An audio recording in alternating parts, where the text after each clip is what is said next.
दुनिया के प्रभावशाली मुसलमानों की एक लिस्ट जारी की गई है जिसमें 500 मुसलमानों को पूरी दुनिया से चुना गया है।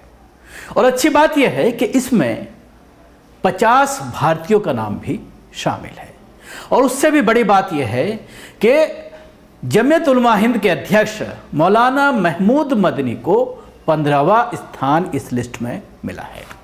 और उसके साथ ही मैन ऑफ द ईयर का खिताब भी मौलाना महमूद मदनी ने हासिल किया है, जीता है।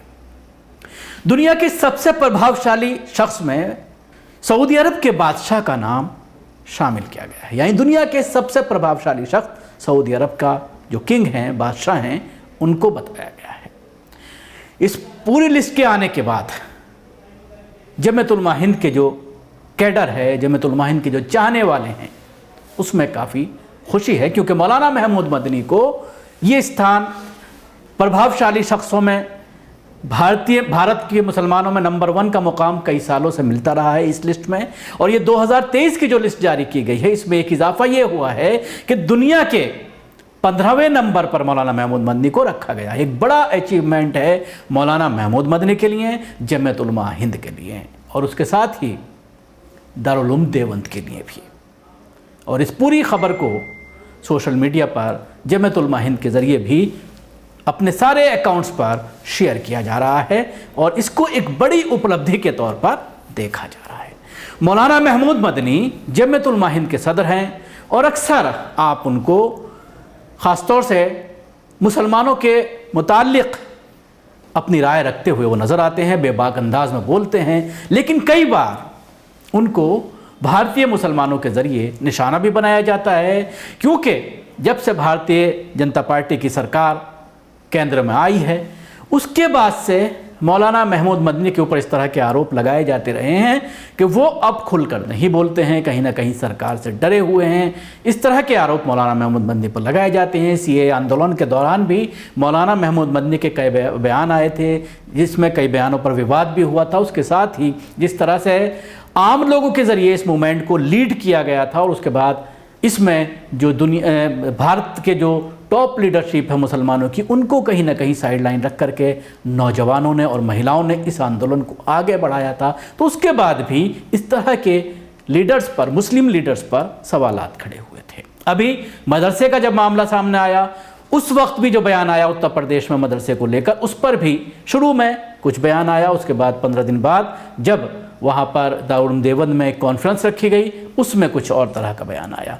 तो उसको लेकर कहीं ना कहीं सवालात खड़े होते रहते हैं। तो मैं आपको बताता हूँ इस पूरी लिस्ट के बारे में। साल 2023 के लिए दुनिया के 500 प्रभावशाली मुस्लिम हस्तियों की लिस्ट जारी की गई है। इसमें 15वें स्थान पर भारतीय इस्लामिक और जमीयत उलमा हिंद के अध्यक्ष मौलाना महमूद मदनी का नाम है। यही नहीं, मौलाना महमूद मदनी को मैन ऑफ द ईयर भी घोषित किया गया है। इस लिस्ट में सऊदी अरब के किंग सलमान बिन अब्दुल अजीज अल सऊद टॉप पर हैं। ईरान के सर्वोच्च नेता अयतुल्लाह खुमैनी दूसरे नंबर पर और कतर के शासक शेख तमीम बिन हमाद अल सानी तीसरे स्थान पर हैं। ईरान के अयतुल्लाह खुमैनी साहब और उसके साथ ही अभी जो कतर में फीफा वर्ल्ड कप हुआ है उसको जिस अंदाज में पेश किया गया है, फीफा वर्ल्ड कप को जिस अंदाज में वहां से पूरी दुनिया को एक इंसानियत का और इस्लाम का मैसेज देने की कोशिश की गई कतर के बादशाह के जरिए, कतर के हेड के जरिए, वो भी एक मिसाली काम है जिसको पूरी दुनिया का मुसलमान सराह रहा है। और इसकी वजह से कतर और कतर के शासक मगरिबी मीडिया के निशाने पर लगातार बने हुए हैं। और उसको लेकर न सिर्फ मगरिबी मीडिया बल्कि भारतीय मीडिया ने भी कई तरह की स्टोरीज चलाई और उसको ये बताने की कोशिश की गई कि पैसे के बल पर मेज़बानी हासिल की गई फीफा की। और उसके बाद वहाँ पर जिस तरह से कतर सरकार के ज़रिए बहुत सारी चीज़ों पर पाबंदी लगाई गई, कोई गलत लिबास नहीं पहन सकता, ख़ासतौर से महिलाओं को लेकर के ये कहा गया कि उनको अपना सत्र पूरी तरह से ढकना होगा, लिबास के ऊपर पाबंदी लगाई गई। उसके अलावा और पूरी दुनिया से जिस तरह से उलमा इकराम को बुला करके तमाम लैंग्वेज में, पूरी दुनिया की लैंग्वेज में, ज़बानों में इस्लाम का पैगाम उन लोगों तक पहुंचाने की कोशिश की गई जो फुटबॉल के शायकीन थे, जो फुटबॉल के लवर्स थे, पूरी दुनिया से जो लोग football world cup, FIFA world cup देखने के लिए आए थे। और उसके बाद नतीजा ये निकला कि कई हज़ार लोगों ने फीफा वर्ल्ड कप के दौरान इस्लाम कबूल किया, क्योंकि उन्हें जो इस्लाम के बारे में पूरी दुनिया में जो कंसेप्शन दिया गया, जो ये एक बात फैलाई गई मगरबी मीडिया के ज़रिए कि मुसलमान आतंकवादी होते हैं, और इस मिसकंसेप्शन को लोगों के दिमागों में जब बार बार कोई बात कही जाती है तो वो पैवस्त हो जाती है। वो पैवस्त की गई मगरबी मीडिया के ज़रिए, और एक कॉन्सेप्ट इस्लाम के बारे में, मुसलमानों के बारे में जो लोगों के जहन में फैला हुआ था, बैठा हुआ था, उस कॉन्सेप्ट को तोड़ने में कतर के सरकार कामयाब रही और लोगों तक इस्लाम का सही मैसेज, इस्लाम का सही पैगाम पहुंचाने में कामयाब रही। यही वजह है कि तीसरे स्थान पर कतर को रखा गया है। इसके अलावा यूएई के राष्ट्रपति शेख मोहम्मद बिन जायद अल नहान 8वें नंबर पर और सऊदी अरब के क्राउन प्रिंस मोहम्मद बिन सलमान 10वें स्थान पर हैं। इस लिस्ट में तालिबान और हिजबुल्लाह जैसे संगठनों से जुड़े लोगों को भी जगह दी गई है।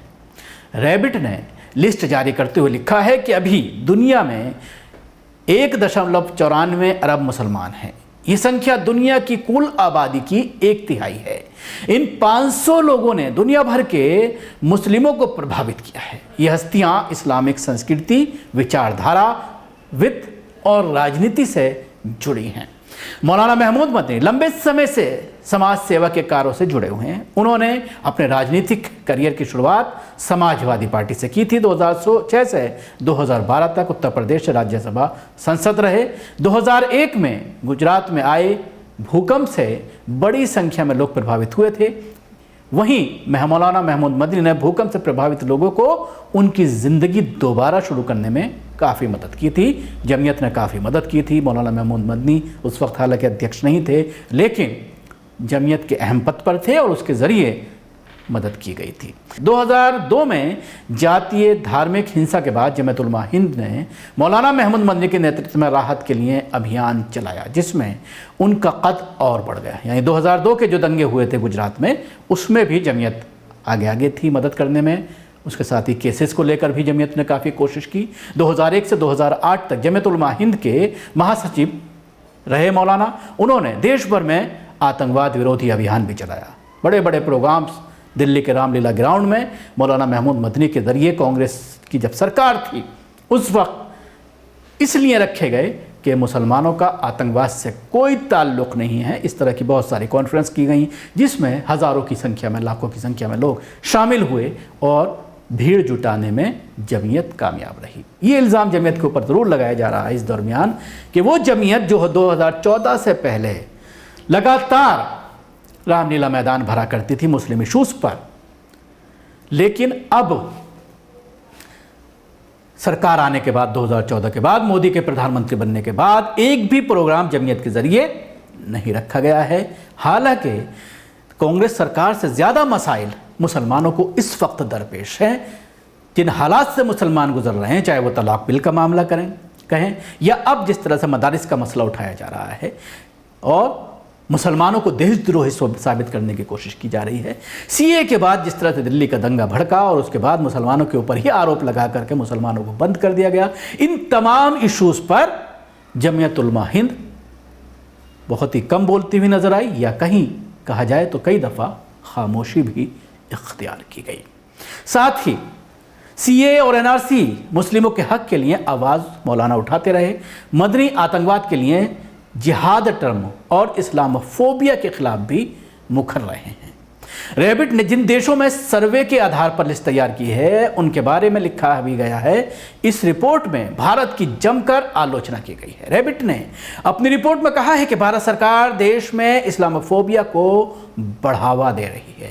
हिंदूवादी नेता भारत को हिंदू राष्ट्र बनाने में लगे हैं। भारत का मुसलमान दक्षिणपंथी हिंदुओं से नफरत झेल रहे हैं। सबसे बड़े लोकतांत्रिक देश की मोदी सरकार उनकी आलोचना करने वाली पत्रकारों को निशाना बना रही है। हिंदू समुदाय के लोग मुस्लिमों को निशाना बनाने के लिए लव जिहाद जैसे नकली मुद्दों को उठा रहे हैं। कई जगहों पर मुसलमानों को नमाज पढ़ने से रोका गया है। वहीं राजधानी दिल्ली और त्रिपुरा जैसे राज्यों में दंगे हुए जिनमें मुसलमानों को निशाना बनाया गया। तो बहुत तफसील से ये पूरी लिस्ट तैयार की गई है और इस रिपोर्ट में, जैसा कि मैंने आखिर में आपको बताया, कि भारत में जो मुसलमानों के खिलाफ नफ़रत और क्राइम बढ़ रहे हैं उसको भी इसमें मुख्ता से दिखाया गया है और मोदी सरकार को ये रिपोर्ट घेरती हुई नजर आई है। शुक्रिया। आपको हमारी कोशिश कैसी लगी जरूर बताएं। हमारे YouTube चैनल को सब्सक्राइब करना ना भूलें।